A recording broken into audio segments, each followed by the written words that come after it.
Tous les plaisirs est pour moi de vous retrouver pour vous informer en ce premier jour du mois de février 2024 sur la RTNC2 Développement. Messieurs et dames, bonsoir et bienvenue. Remise reprise mercredi 31 janvier 2024 à la Chambre basse du Parlement entre le bureau provisoire dirigé par Christophe Mbosso-Kodia et les bureaux sortants. Une démonstration de la nouvelle énergie caractéristique qui s'est installée. Laetitia Massela nous en dit plus.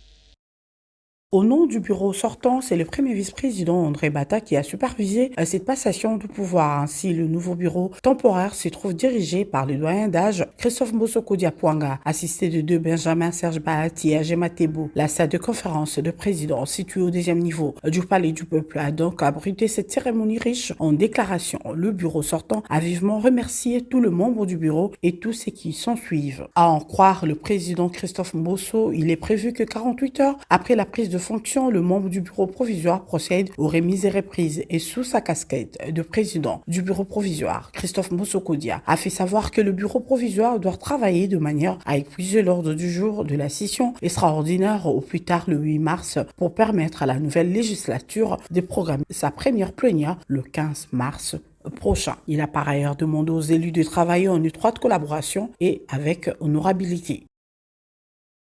Autre chose dans ce journal, Transparency International a publié son rapport sur l'indice de perception de la corruption IPC pour l'année 2023.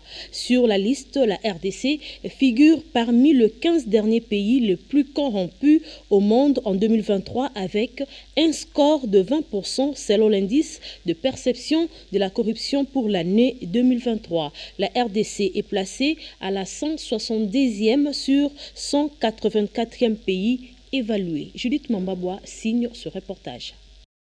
En République démocratique du Congo, l'inspection générale des finances joue un rôle central dans l'intensification des efforts anticorruption. Sous la présidence de Félix Antoine Tshisekedi Tshilombo, note l'ONG Transparency International dans sa publication sur l'indice de perception de la corruption pour l'année 2023. Sur cet effet, cette ONG donne une bonne cotation à l'inspection générale des finances. Transparency International révèle des 5 dernières années, l'inspection générale des finances a mis à jour de nombreux cas de mauvaise gestion des fonds publics et des corruptions dans plusieurs institutions. Toutefois, la justice a été lente, notamment dans les affaires impliquant des personnels politiquement exposés. Lors d'un entretien en juillet 2023, le président Tshisekedi a exprimé son mécontentement quant à la performance du système judiciaire au cours de son mandat. Félix Tshisekedi avait considéré la justice comme la tache d'huile sur son premier quinquennat lors d'une séance télévisuelle des réponses transmises par l'intermédiaire de son porte-parole, Tina Salama. Les résultats de l'IPC de cette année rappellent brutalement que l'indépendance du pouvoir et le fonctionnement de mécanismes, des responsabilités internes telles que des conduites et les processus de révocation de juges devraient être au premier plan de l'élaboration des politiques dans la région. Ernest Mpararoro a fait savoir que la corruption entraîne des conséquences énormes au niveau sécuritaire. Il poursuit pour dire que lorsque l'insécurité est érigée dans un État, on ne sait pas avoir des investisseurs et on aura du mal à créer des emplois parce que les opérateurs économiques auront peur d'aller investir dans un pays où la sécurité est volatile. C'est dans ces cadres qu'il a encouragé le gouvernement à prendre en compte la question de la corruption afin de la décourager.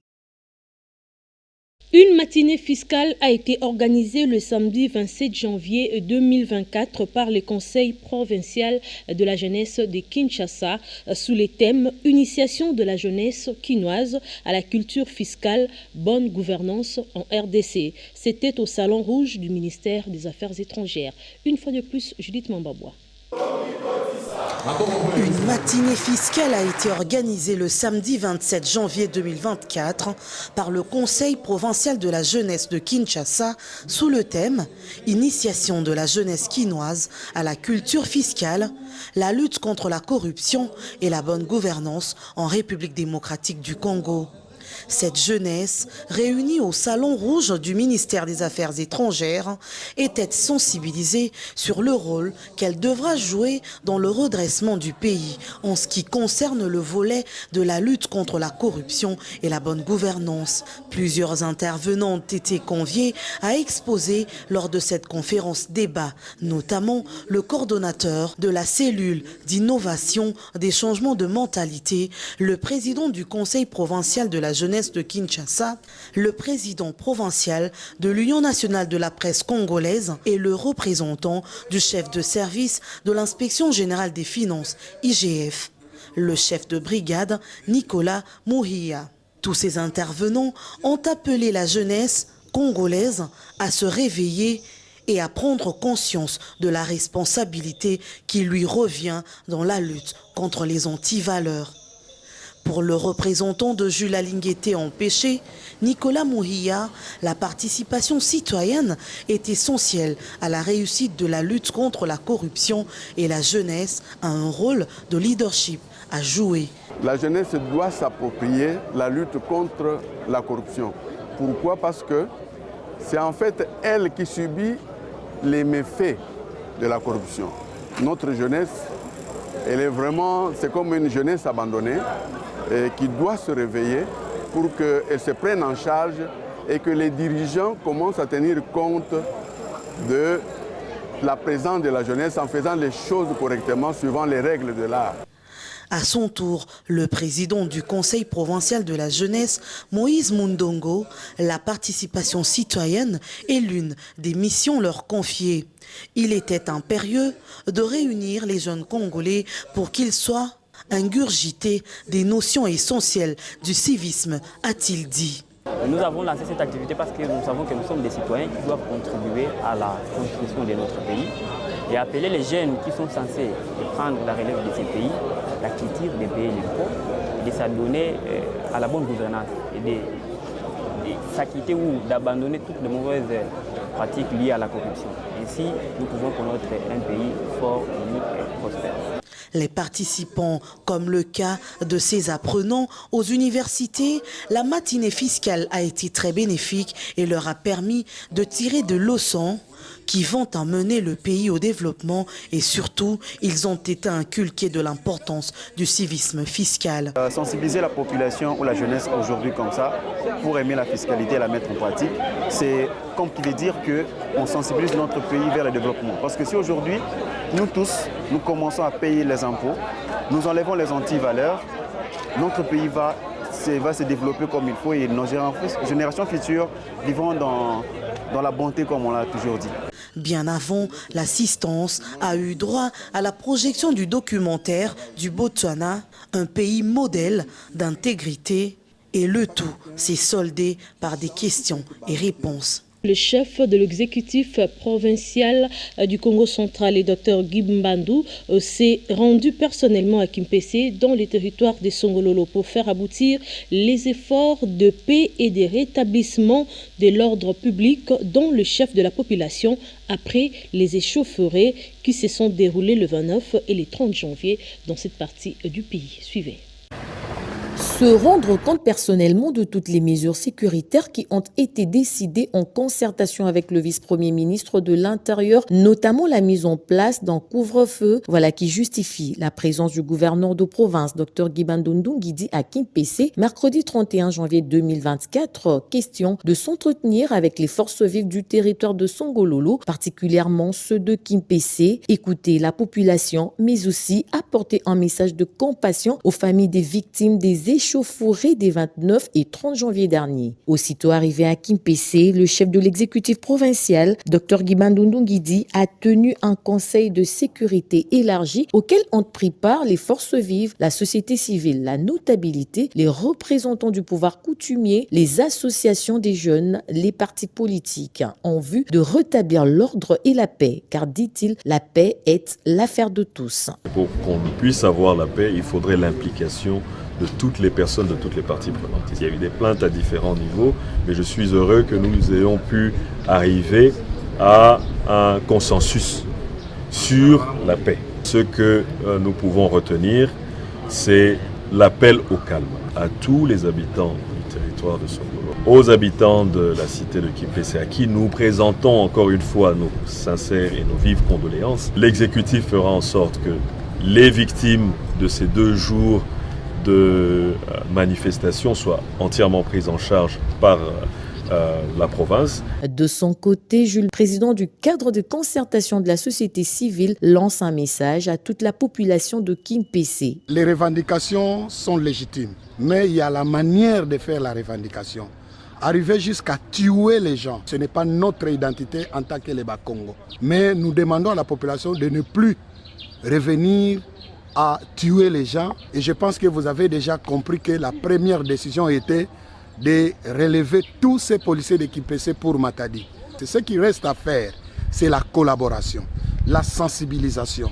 Vous devrez conscientiser la population pour qu'elle ne puisse plus revenir à se battre avec la police, avec les forces de sécurité et qu'il y ait des morts d'hommes de part et d'autre. Ensuite, l'autorité de province, Dr Guy Bandundungidi, accompagné de membres de la société civile, a effectué une visite de reconfort aux blessés internés à Ime Kimpese. Préoccupé par la situation qui prévaut à Kimpese, au Congo central, le ministre des Droits humains, Albert Fabrice Mpouela, a annoncé mercredi 31 janvier 2024 un message sur l'arrivée d'une commission mixte dans ce coin du pays. Aussi, s'est dit également indigné par les perturbations sur la circulation de biens et de personnes sur la nationale numéro 1. On l'écoute. La situation qui prévaut dans la cité de Kimpese, dans les territoires de Songololo au Congo central, préoccupe au plus haut point les institutions de la République.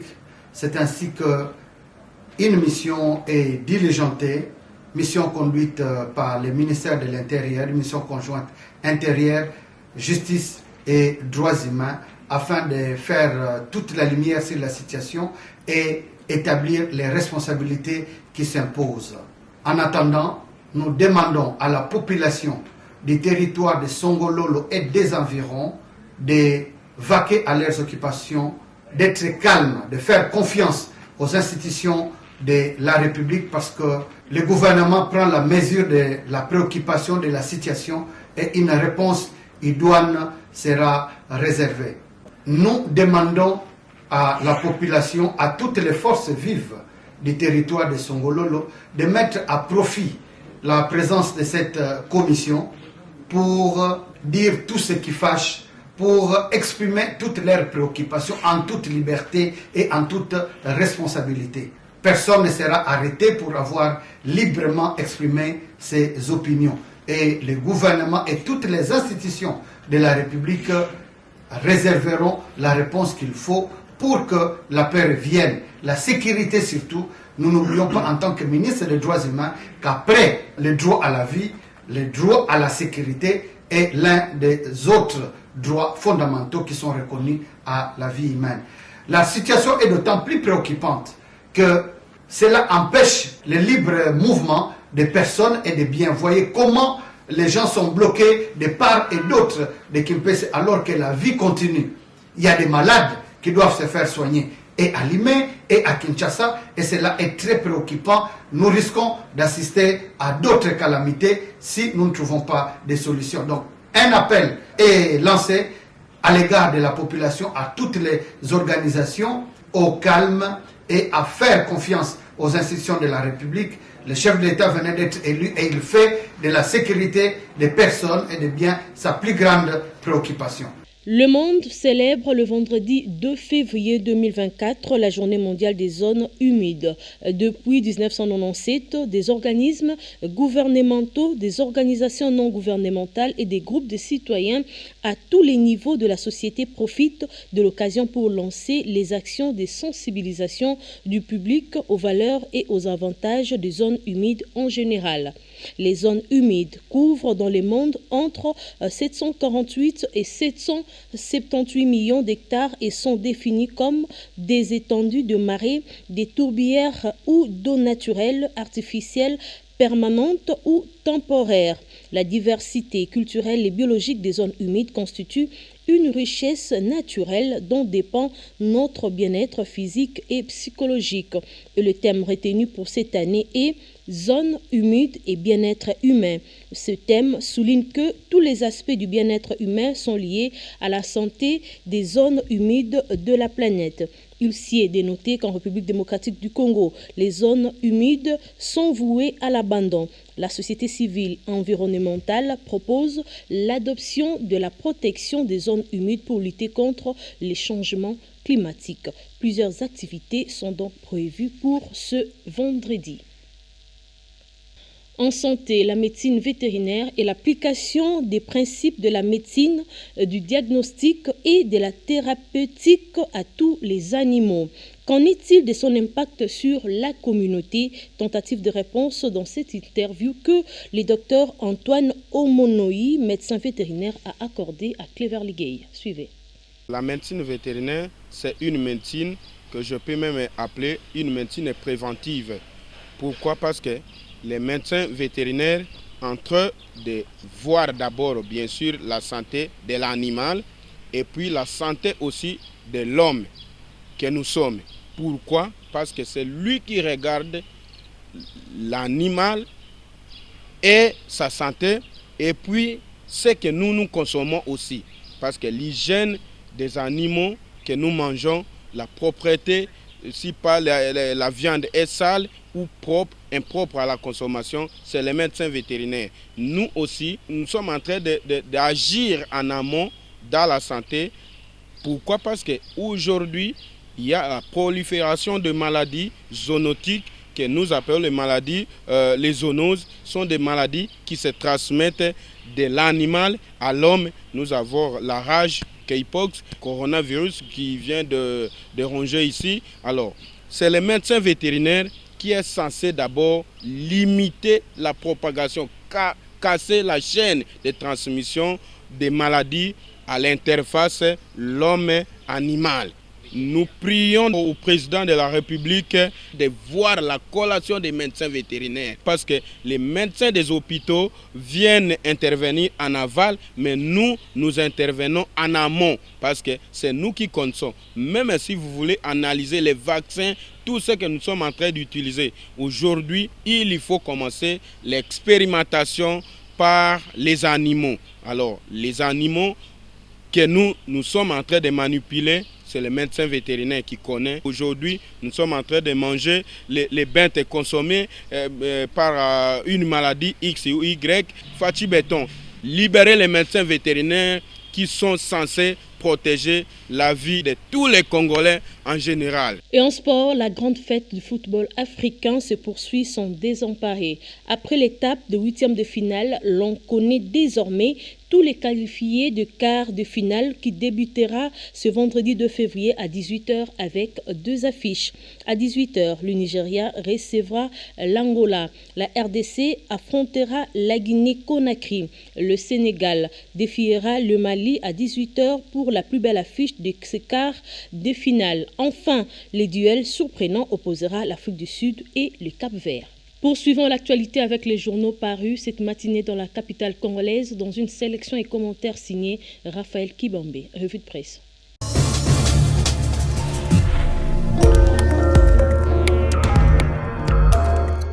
La République démocratique du Congo se dit rester ouverte au partenariat par la construction de la phase 3 du barrage Inga. Mesdames, Messieurs, bienvenue dans cette balade des journaux parue ce jeudi 1er février 2024 dans la capitale congolaise. Démarrons avec Forum des As qui titre « La CENI a réaménagé le calendrier du processus électoral. La Commission électorale nationale indépendante vient de rendre public le calendrier réaménagé du processus électoral 2022-2027 relatif aux élections présidentielles, législatives, provinciales, urbaines, municipales et locales. Émis le 29 janvier 2024, le communiqué de presse annonçant ce réaménagement renseigne l'opinion notamment sur les grandes dates des scrutins Yakoma et Massimanimba à reprendre et sur le chronogramme des scrutins indirects sénateurs, gouverneurs, conseillers urbains, maires et bourgmestres. Le calendrier inclut en outre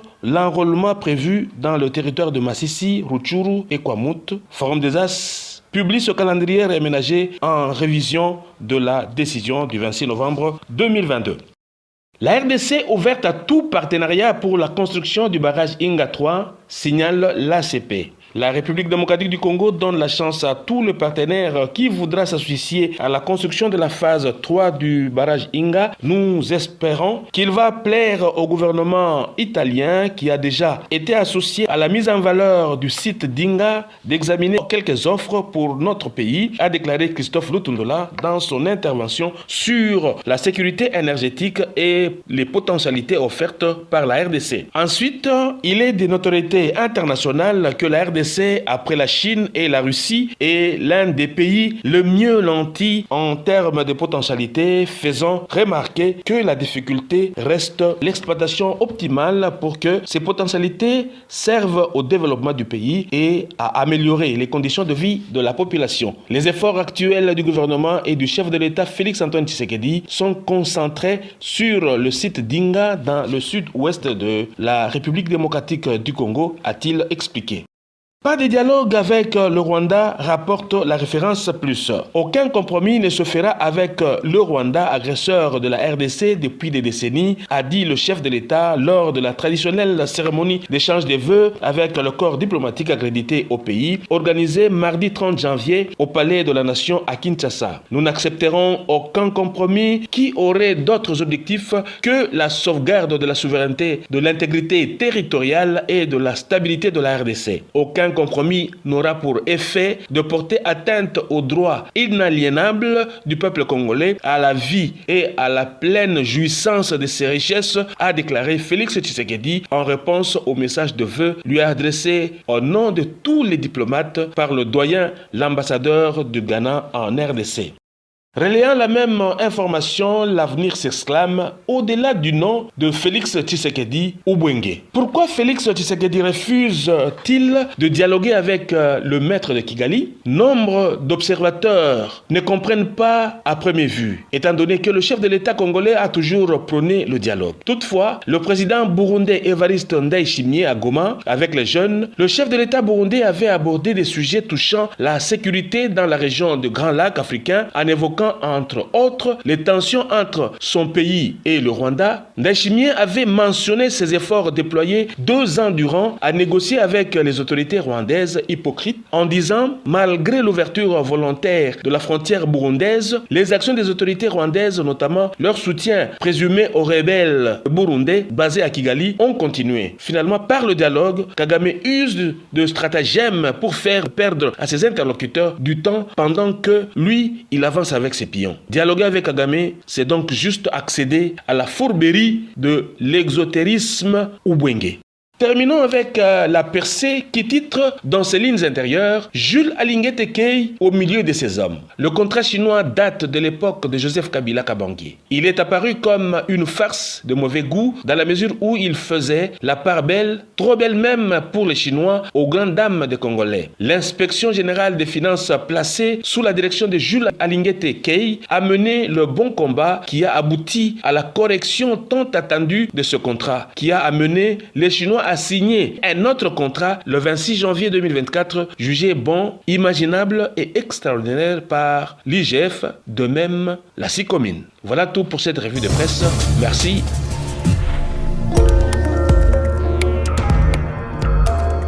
Voilà qui met fin à cette grande édition du journal. À toutes et à tous, merci de l'avoir suivi. Excellente suite de programme sur votre chaîne.